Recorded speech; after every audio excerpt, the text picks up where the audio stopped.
What's up everyone, Patricia here from theauthentigamer.com. Just wanted to give you a little overview of the experience that I had in Tom Clancy's Division. First off, the Division is both an RPG and a third-person cover-based shooter. It is being developed by Ubisoft Massive with the co-developers of Ubisoft Reflections, Annecy, and Red Storm Entertainment. The Division takes place in mid-crisis New York, an open world with destructive environments that is free for players to explore. Smallpox virus planted into banknotes was the cause of this crisis. The US government collapsed in just 5 days, causing basic services to fail, and without access to food or water, the country quickly descended into chaos. That's where the player comes in. You are part of the Strategic Homeland Division, or better known as the Division, a classified stay-behind force of self-supported tactical agents. Throughout the game, you will find yourself caught in a worldwide conspiracy and will be forced to combat both the threats of the virus as well as those who unleashed it. In said open world, it is divided into two separate areas, one being only cooperative base, housing your main storyline and side quests, while the other is a PvP zone with high risk, high reward looting and combat. This area is called the Dark Zone. Both areas will allow you to group up with up to 3 other agents, which is definitely recommended if you plan on going into the Dark Zone.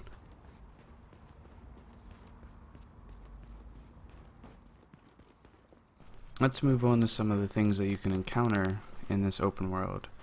There are these civilians that you can give soda, water, stuff like that to, and they'll sometimes give you items, but they'll also give you XP, and I think sometimes money. Also, there's encounters all over the world with bandits that are looting and whatnot. This in particular is a base,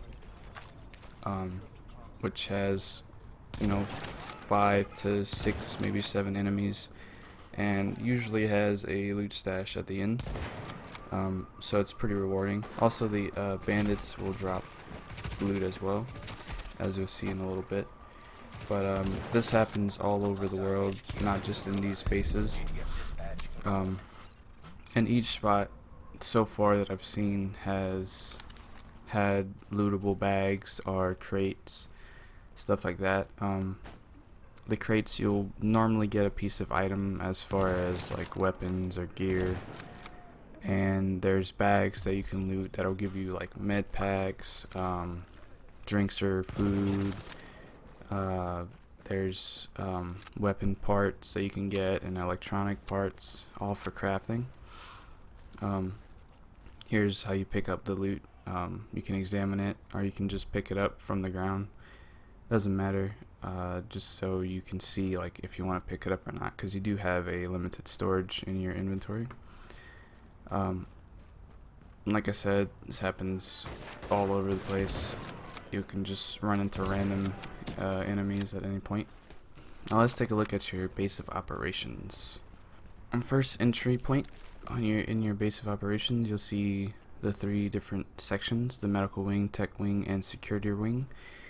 Those are for your skills. Each you have 3 different sets of skills, and each time you upgrade one of those wings, you'll end up getting access to more skills and mods for your skills.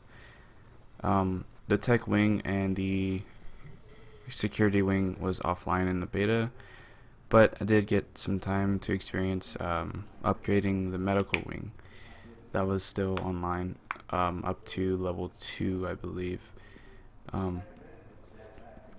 And some of the mods can be game changer. I know with upgrading the medical wing, you're able to make your sensor do more damage to opponents that are tagged, and that is so awesome. The damage is just crazy, especially if you have like a headshot weapon that does more damage to headshots. It's pretty nice. Also here you'll find mod vendors, weapon vendors, gear vendors, and of course your side quests bulletin board. Like any other RPG, there's going to be a bulletin board with like bounties and stuff like that. Well, this is where you'll mostly get them, at least in the beta anyway. I'm not sure if there's going to be any other locations like that. Also, there's a restock station in different areas of the town. One at the beginning area in the Camp Hudson, and then one here in the base of operations. Alright, let's take a look at your start menu. Here you'll find your intel that you pick up along the way, like your evidence and field data. There's many different types of collectibles, as you can see here, that you'll find throughout the world. Your group management, which allows you to set up groups with friends or nearby agents that you'll see in Camp Hudson. Your map, which is your basic run-of-the-mill map, although it is augmented reality, so it looks pretty freaking cool. Has your basic functions as any map would. Set waypoints, you can see your missions, your side quests, stuff like that. Also, it shows you your path that you tracked. You see that little white line, so I thought that was pretty cool. Also, it shows you electronic parts and weapon parts that you can find for crafting. There's a red area called the Dark Zone that I'm going to get into in a little bit. But other than that, you know, it's your basic map. If you've played any other games with maps, you'll know how to use this. Let's get into your abilities. Your skills is what I was talking about earlier, that tie into your wings. As you upgrade your wings, you'll get more skills and more mods for those skills. As you can see, each skill has a set of mods to them.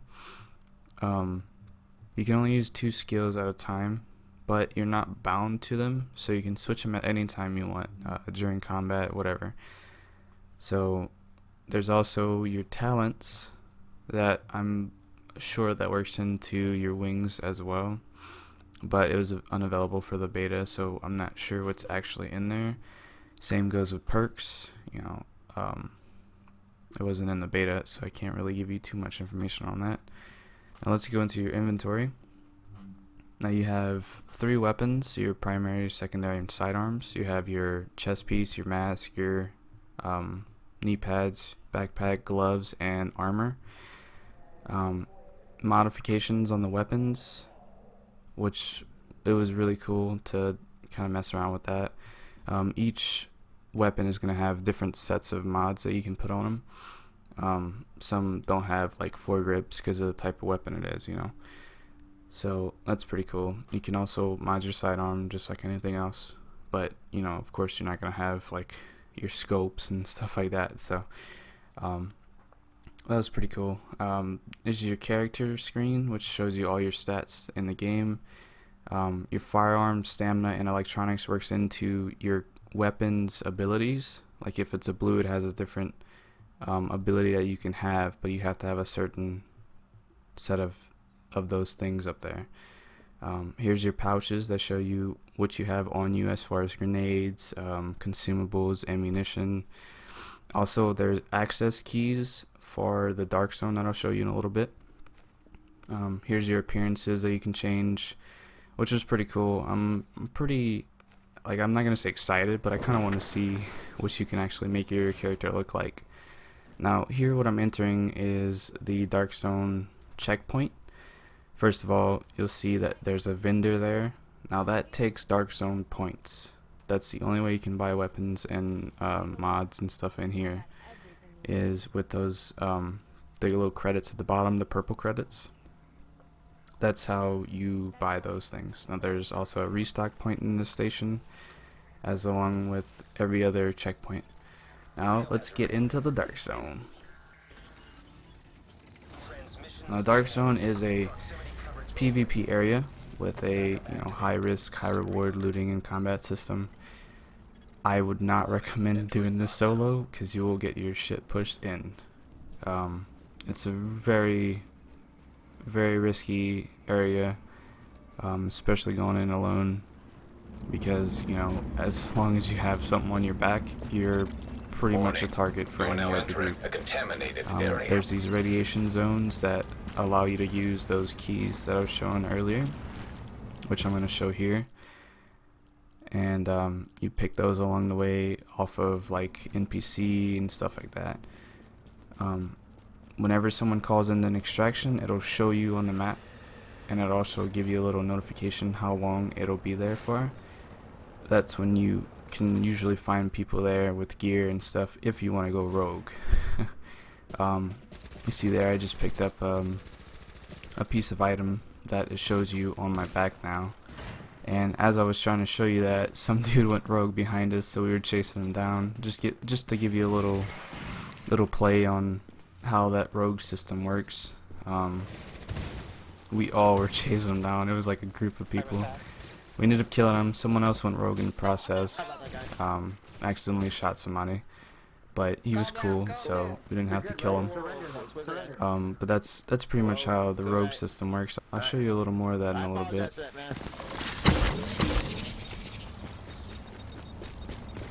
Here's how you call in an extraction if you have loot on you. You can only do that if you have loot on you, though. You can't just go up there and then bait somebody. Once it gets there, you only have 4 hooks on the line, so it's a race to put those 4 bags on first. But if you don't get 4 of them on, you'll see there's a timer on it. It'll count down so people can get there and put their bags on. After the 20 seconds, it disappears into oblivion and you get your loot.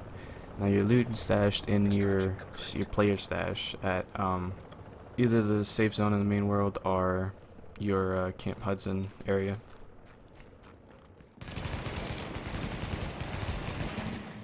This is one of the encounters that you can go into in the dark zone.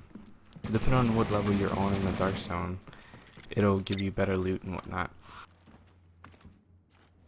Now I ran into these guys and I asked them if I can shoot them and go rogue so I can show you. The first shot doesn't make you go rogue. I think it's a damage thing. Whenever you cause enough damage, it'll put you rogue. But you'll see, this is what I lost from dying as a rogue. I lost, 168. I lost my keys and everything. And then because you're a rogue, you'll have a timer to respawn. And that's pretty much it. I hope you guys enjoyed the video. Don't forget to leave a like, comment, subscribe, all that good stuff. And we'll see you next time.